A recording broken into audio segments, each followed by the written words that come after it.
Assalamualaikum warahmatullahi wabarakatuh. Perkenalkan, nama saya Nesa Alfionita dengan NPM A1A021084, kelas 5C, Prodi Pendidikan Bahasa Indonesia.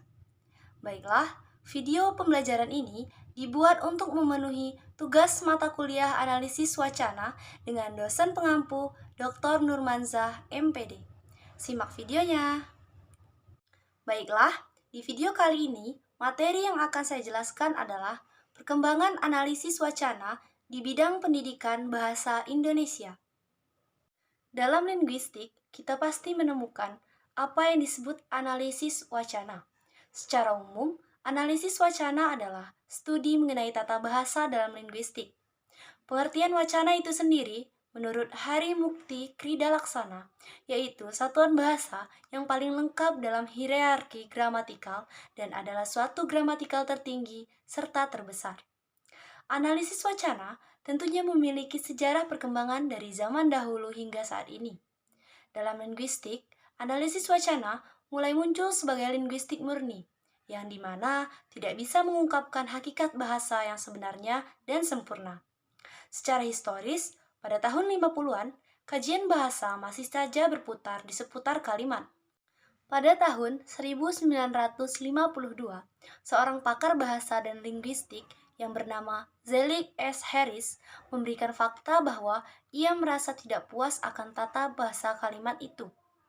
Karena ketidakpuasannya tersebut, pakar bahasa Zelig S. Harris menerbitkan sebuah artikel yang berjudul Discourse Analysis, yang pada saat itu diterbitkan dalam majalah Linguist nomor 28, 1-3 dan 474-494. Dalam artikelnya, Harris berargumen mengenai pentingnya pembelajaran bahasa secara inklusif dan komprehensif. Pada era tersebut, seluruh pakar linguistik menganalisis kebahasaan pada tataran sintaksis dan morfologi. Dalam artikel Harris tersebut, yang dimaksud kajian bahasa secara komprehensif ialah tidak berarti berhenti pada tataran kebahasaan suatu kalimat saja, melainkan kajian bahasa lebih lanjut sampai pada tataran eksternal yang memiliki keterkaitan antara teks dengan konteksnya. Mengikuti sang pelopor analisis wacana, yakni Zelig S. Harris, analisis wacana mulai banyak diikuti oleh para pakar pada tahun 1960. Definisi dari Renkema 2004 halaman 1. Analisis wacana adalah studi mengenai disiplin ilmu yang mengkaji keterkaitan antara bentuk dan fungsi dalam komunikasi verbal. Terdapat juga karya Brown and Yule dalam bukunya yang berjudul Discourse Analysis. Dalam buku itu dijelaskan bahwa analisis wacana berarti melakukan analisis terhadap bahasa yang digunakan.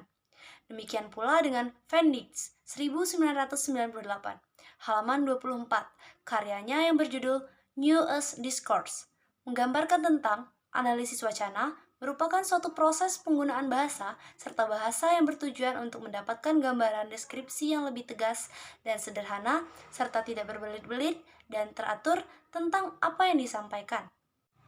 Perkembangan analisis wacana dari zaman dahulu hingga sekarang pasti memiliki beberapa tujuan yang harus kita lihat dari 3 dimensi wacana. Di antaranya, teks bahasa melalui lisan dan tulisan, praksis kewacanaan, yakni produksi serta interpretasi teks, praksis sosial kultural, yakni perubahan yang terjadi pada masyarakat, institusi, serta budaya yang menetapkan makna dan bentuk dari sebuah analisis wacana. Dengan demikian, sejarah perkembangan analisis wacana yang berawal dari sang pelopor ialah Zelig S. Harris yang mengemukakan betapa pentingnya pembelajaran bahasa secara komprehensif dan inklusif. Setelah sang pelopor mengembangkan analisis wacana ini, banyak sekali hampir seluruh pakar melakukan analisis wacana, dan juga terdapat banyak buku atau artikel yang sudah ditulis oleh pakar-pakar bahasa mengenai analisis wacana. Dibuktikan bahwa betapa pentingnya analisis kebahasaan dalam dunia bahasa dan linguistik. Dengan begitu, kajian tata bahasa tidak hanya berputar di suatu kalimat saja. Baiklah, mungkin itu saja materi perkembangan analisis wacana yang bisa saya sampaikan dan saya jelaskan. Kurang dan lebih saya mohon maaf, dan semoga video pembelajaran ini bisa bermanfaat untuk banyak orang, khususnya dalam dunia pendidikan. Terima kasih. Wassalamualaikum warahmatullahi wabarakatuh. Sampai jumpa di video-video selanjutnya.